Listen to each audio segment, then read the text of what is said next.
Au nom du Père et du Fils et du Saint-Esprit. Amen. Allez, alléluia, allez, alléluia. Évangile de Jésus-Christ selon Saint Jean. En ce temps-là, Jésus disait à ses disciples, « Puisque vous me connaissez, vous connaîtrez aussi mon Père.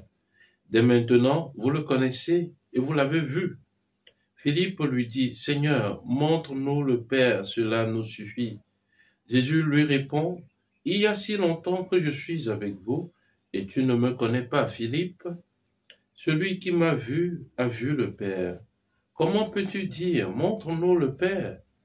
Tu ne crois donc pas que je suis dans le Père et que le Père est en moi? Les paroles que je vous dis, je ne les dis pas de moi-même. Le Père qui demeure en moi fait ses propres œuvres. Croyez-moi, je suis dans le Père et le Père est en moi. Si vous ne me croyez pas, croyez du moins à cause des œuvres elles-mêmes. Amen, amen, je vous le dis, celui qui croit en moi fera les œuvres que je fais. Il en fera même de plus grandes, parce que je pars vers le Père, et tout ce que vous demanderez en mon nom, je le ferai, afin que le Père soit glorifié dans le Fils. Quand vous me demanderez quelque chose en mon nom, moi je le ferai. Acclamons la parole de Dieu. Louange à toi, Seigneur Jésus. Bien-aimé de Dieu, paix et joie à vous.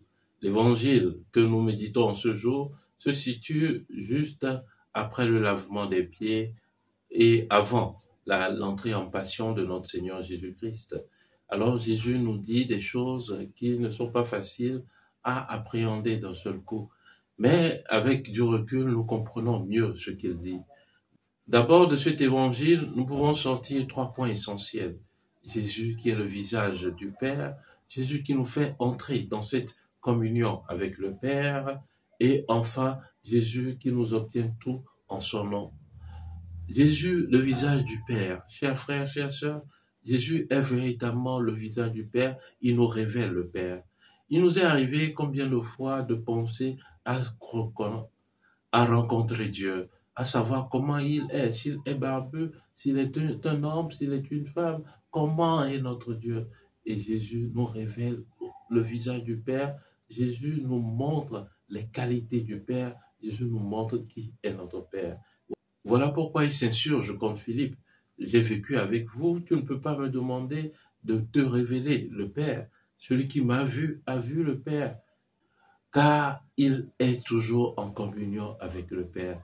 Tout ce qu'il accomplit lui vient de cette communion qu'il a avec le Père.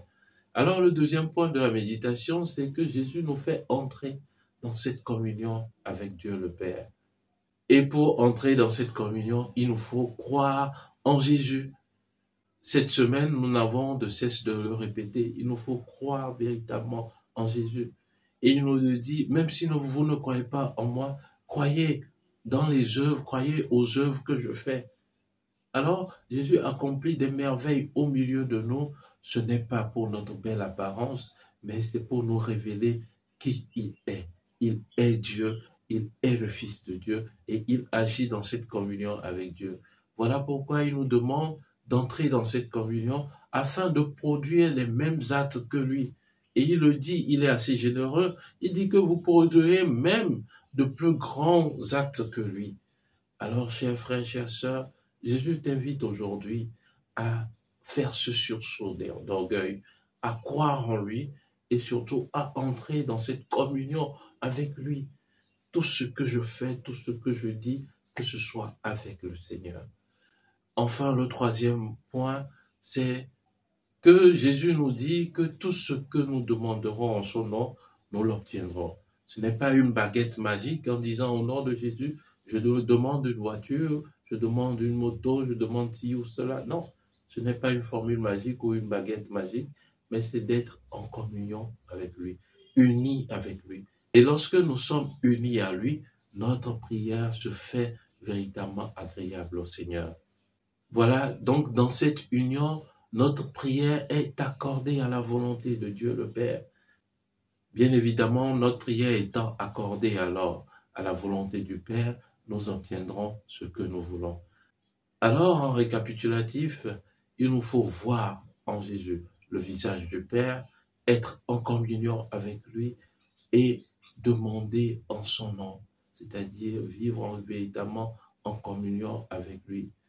Que le Seigneur nous aide à pouvoir réaliser cette communion avec lui afin d'être unis véritablement au Père. Amen. Alors pour moi aujourd'hui en tant que chrétien, qu'est-ce que je peux faire? C'est de vivre au jour le jour en communion avec le Seigneur. Tout ce que je ferai, que ce soit en communion avec le Seigneur. Tout ce que je dirai, que ce soit en communion avec le Seigneur. Tous les petits actes qu'ils soient, que je puisse les exercer en communion avec le Seigneur. Et nous verrons combien sa paix sera grande en nous. Et alors nous pourrons faire les mêmes actes que Jésus et faire encore de plus grands pour la plus grande gloire de Dieu. Amen. Prions le Seigneur. Seigneur Dieu, durant ces fêtes pascales, tu procures au monde dans ta bonté les secours venant du ciel.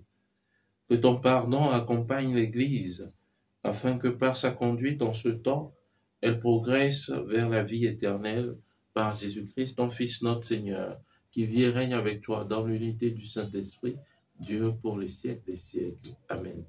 Et que Dieu Tout-Puissant vous bénisse, le Père et le Fils et le Saint-Esprit. Amen. Excellent week-end à vous, que les bontés de Dieu sans cesse reposent sur vous. Amen.